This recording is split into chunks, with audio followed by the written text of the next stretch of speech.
Hey, Earthlings. So there's nothing like a good old movement issue to get your teeth into. Or maybe that's just me, but I like them in a way.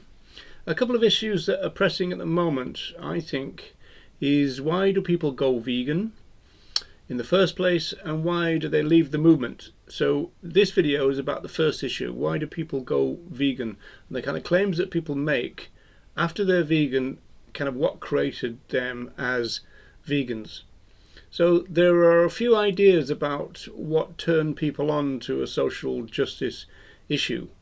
Tom Reagan, for example, talked about Damascens and Da Vincians, but he said that most people who become animal rights advocates are muddlers. They kind of muddle along. We find out a little bit of this here and a little bit of that there, and eventually it all kind of comes together and congeals. He famously said that one day people look in a mirror and lo and behold there's an animal rights advocate looking back at them. I have this idea which is called jigsaw, and that's the idea that the pieces go down over time. Some of those pieces are bigger than others, and so that's why looking back, it's some of those bigger pieces that people are more likely to remember when they look back and say, now why did I go vegan, that kind of thing.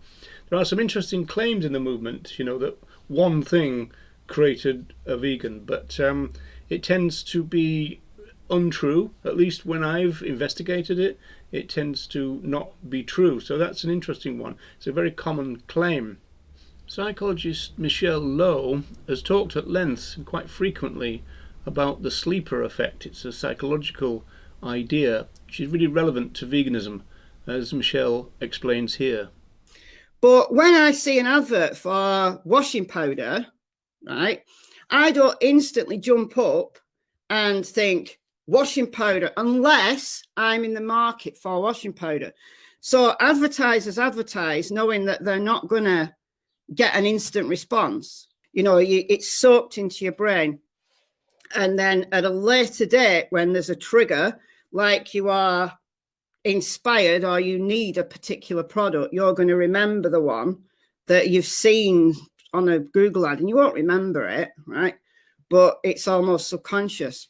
But there's a little bit more to it than that, because sometimes people will disregard an argument, right? And this is where the sleep effect's really important in veganism. That if a vegan activist is talking to somebody, talking to a non-vegan and putting arguments forward, that person, right, might initially discount that information.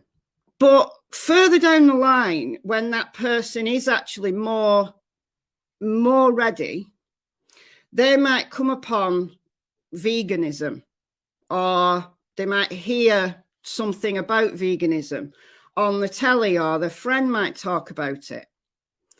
And that information that originally was put into your head by that activist basically fires off again. It's like you discounted it at the time, but you haven't forgotten it. We never forget. Right? And something that has been planted in, especially if it's been discounted and it's been considered and it's been mulled over and then it's been discounted and it fires off again, then that person is more likely to go back to that original argument and look into it. Right. Well, I'm recording this over time, so there's going to be a few changes in terms of camera, maybe the lighting and this kind of stuff. One interesting thing that Michelle said there was that then people come across veganism again, or something to do with veganism, or they might hear something about veganism. This is talking about the triggers, right? But it doesn't actually have to be directly about veganism. Most obviously, it could be a vegetarian text. For example, famously, we've got this.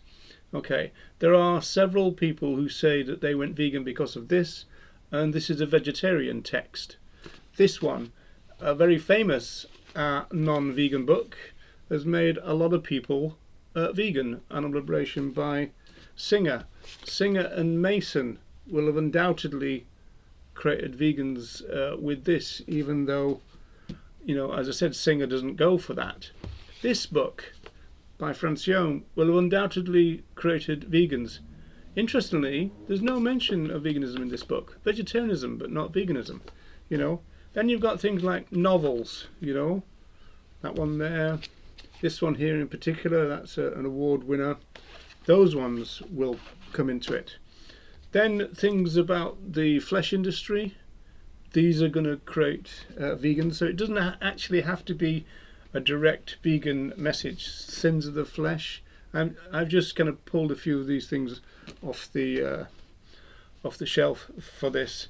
This one, the emotional life of farmed animals. That's bound to have been an issue for some people.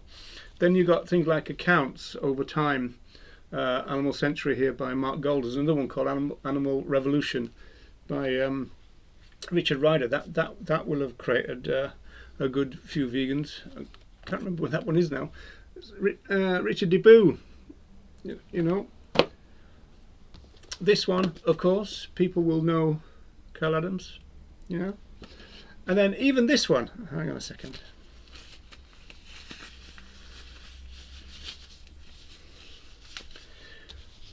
Even this one famously creates vegans, even though it's not a vegan book. It's a vegetarian idea.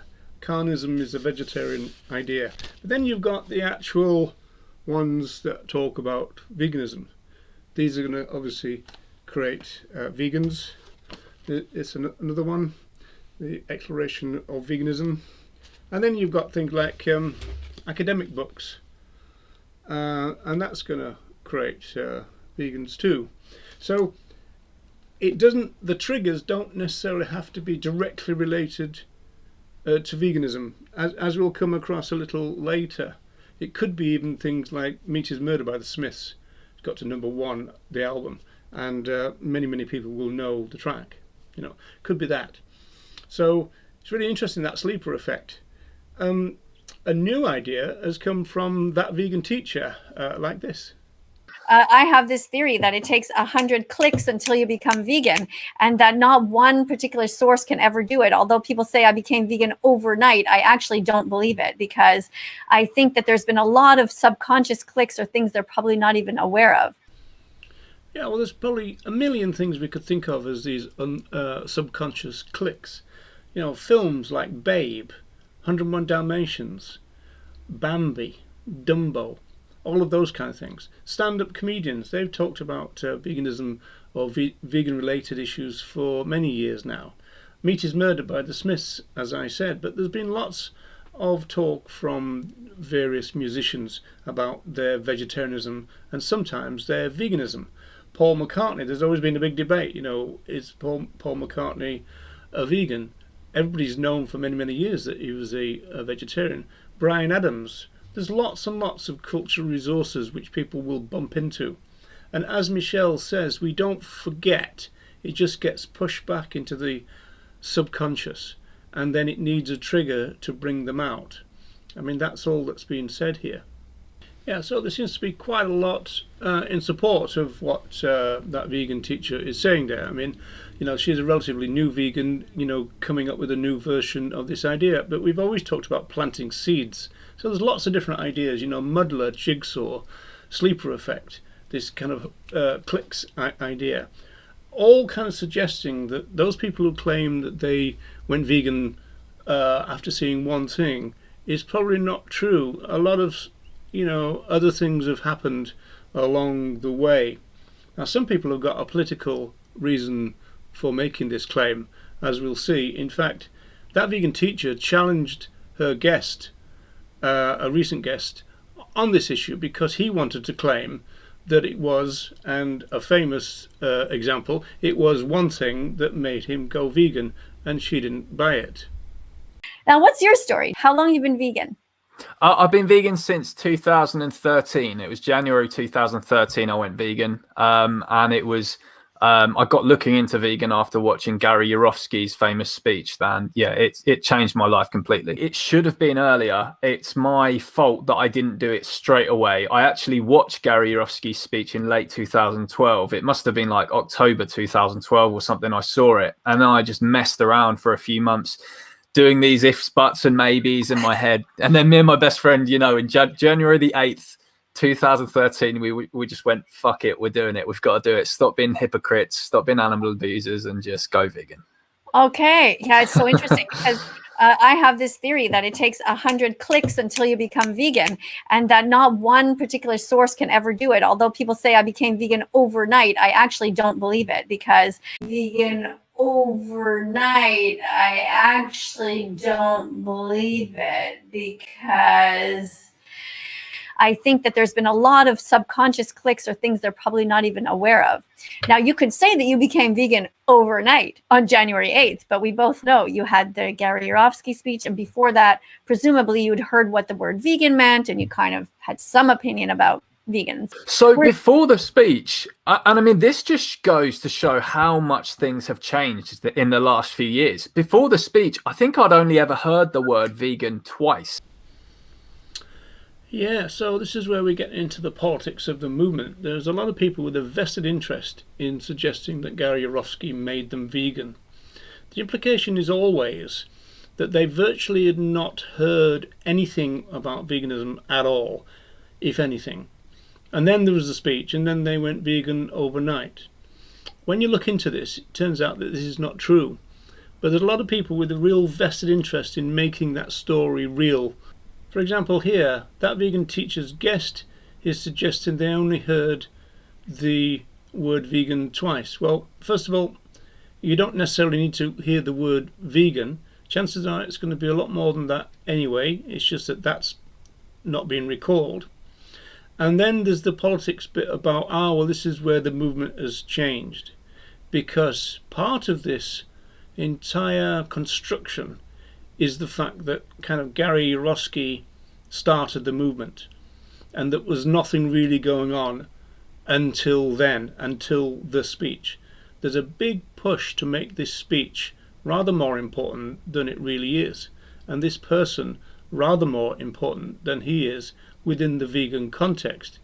As we know, this chap has made some pretty un-vegan statements.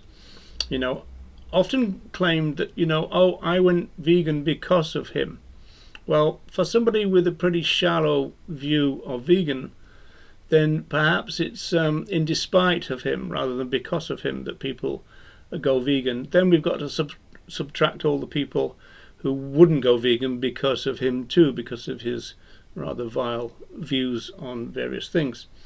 So there is this push at the moment, and it's increased recently. Funny enough, that vegan teacher is part of it, wanting this person to come back out of retirement, which would be a disaster for the movement.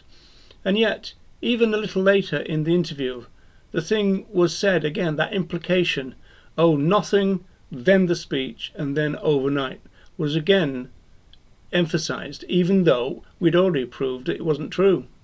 And from there, and those were the only two times I'd ever heard it in my life, as far as I can tell. And I didn't know what it was going to be about. I just clicked on it. I was 23 years old or something, and then just boom, Gary Yourofsky just edified me completely, basically, and from there I was hooked.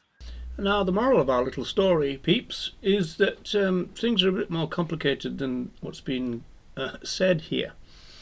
The process by which people go vegan is rather more complicated than some people want to claim.